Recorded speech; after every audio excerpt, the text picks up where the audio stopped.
Hi everyone, in this video I'm going to show you how to add friends Facebook in Instagram, right? So how you can just do it.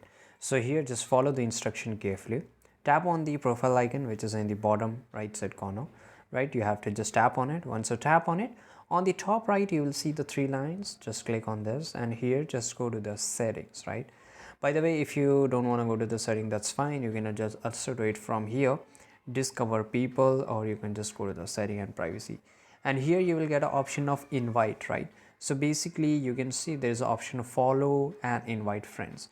Just click on this and here you can just click on invite friends by, and it will give you a lot of option. Here you have to just select Facebook here, and basically you have to write the, it will automatically paste your, you can see it at my Instagram ID. So I can just write here, for example, I can just write follow me on Instagram, I'm just now available on Instagram, so you can just reach me out from there. So this will get a notification as a post over all over your Facebook friends, right? So this is how you can do it. I hope you found this video very useful, and if you did, make sure to like this video, subscribe our channel. See you guys in the next video.